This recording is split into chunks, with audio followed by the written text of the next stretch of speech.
सम्मान। मनुष्य के जीवन में सम्मान का बहुत अधिक महत्व है। वो उसे अपने हृदय, अपने मन से जोड़कर रखता है। कदाचित इसीलिए हम शत्रु के सम्मान पर चोट पहुंचाते हैं ताकि उसे पीड़ा पहुंचाई जा सके। परंतु ऐसा करने से सावधान रहे मित्रों।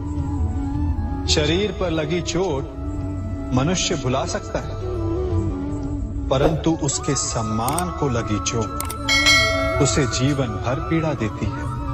और स्त्री के मान सम्मान पर लगी चोट उसे उस सीमा तक ले जाती है जहां उसे केवल प्रतिशोध दिखाई देता है। यदि अपने शत्रुओं को जीतना है तो प्रेम से जीतिए, अपने कर्मों से जीतिए।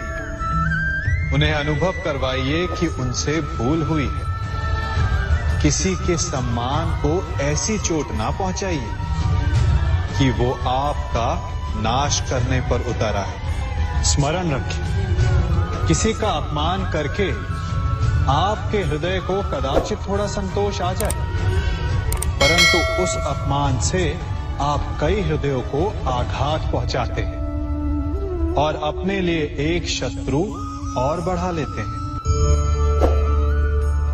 हम सब शीघ्र ही सफलता चाहते हैं, ढेर सारी संपत्ति और सुख चाहते हैं, और ऐसे में कई बार हम छोटे मार्गों का चयन कर लेते हैं।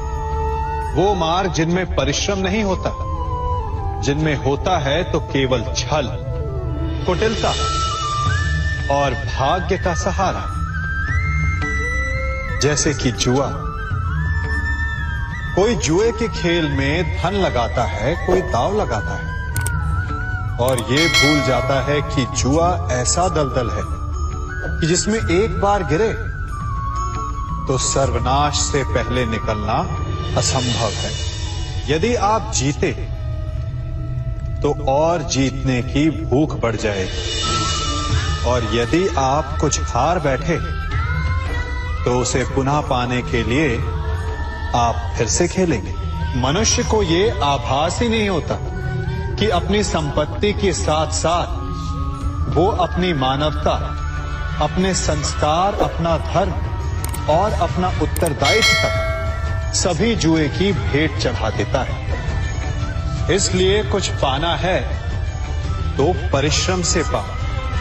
यदि कुछ जुए में जीता तो वो उतना शीघ्र ही खो दोगे, चूंकि उसे परिश्रम से पाया नहीं गया है, और उसकी रक्षा करने के लिए आपके मन में स्वाभाविक प्रयास भी नहीं होंगे। क्षमा बढ़न को चाहिए, छुट्टन को उत्पाद। क्षमा इस संसार में शांति का, सुख का मूल आधार है।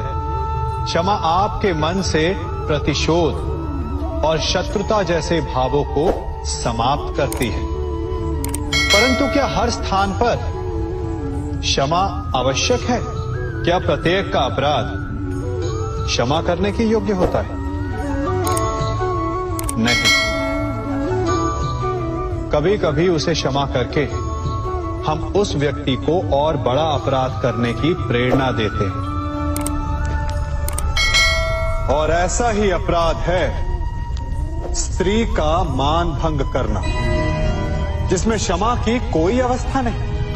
यदि सिंह भूल से गाय के बछड़े का अखेट कर ले तो उसे क्षमा किया जा सकता है, परंतु यदि वो नरभक्षी हो जाए तो उसके केवल दो स्थल होते हैं, या तो पिंजरा या फिर मृत्यु की गोद। कुछ परिस्थितियों में क्षमा के स्थान पर दंड देना आवश्यक होता है, क्योंकि ये दंड का भय ही है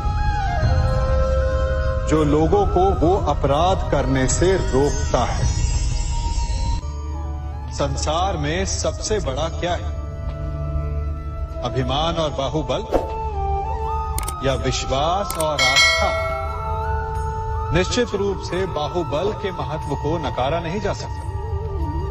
मनुष्य अपने बाहुबल से पर्वत को मैदान बना सकता है, सागर सुखा सकता है, मरुस्थल में नदियां बहा सकता है, परंतु बाहुबल को सहारा होता है विश्वास का। यदि मन में विश्वास ना हो तो बाहुबल किसी काम का नहीं। वो कौन सा बल कि मोर आकाश की ओर ताकते हैं? वो विश्वास ही तो है जिसके कारण वर्षा होती है और दोनों की प्यास बुझती है। परंतु जब पाप के बाहुबल का सामना धर्म के विश्वास से होता है तो बाहुबल हार जाता है और जीतता है विश्वास। विजय होती है आस्था की।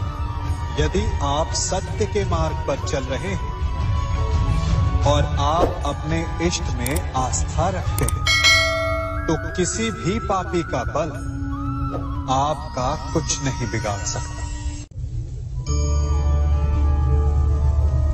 कभी सोचा है हमारा जीवन भी उस रेत की घड़ी की भांति है? जो रेत नीचे गिर चुकी है वो हमारा अतीत, जो अब भी ऊपर है वो हमारा आने वाला भविष्य है, और वर्तमान ये संकुचित स्थल है जहां से धीरे धीरे करके रेत गिर रही है। अर्थात हमारे पास जीने के लिए यही एक क्षण है। उसका उपयोग कैसे करना है ये हम पर निर्भर करता है। जो बीत गया उसका दुख मनाना है या जो भविष्य में होने वाला है उसकी प्रतीक्षा में क्रोध करना है। सब कुछ करने के लिए यही एक क्षण है। प्रसन्न रहना है तो उसके लिए भी यही एक पल है। प्रतीक्षा करते रहोगे तो ये पल भी भूतकाल में बदल जाएगा। इसलिए आनंद के लिए, परोपकार के लिए प्रतीक्षा ना कीजिए। आपके पास जो पल है उनका भरपूर सदुपयोग कीजिए, क्योंकि इस घड़ी को पलटकर आप फिर से समय अवश्य गिन सकते हैं, परंतु अपना बीता हुआ समय आप वापस नहीं लौटा पाएंगे।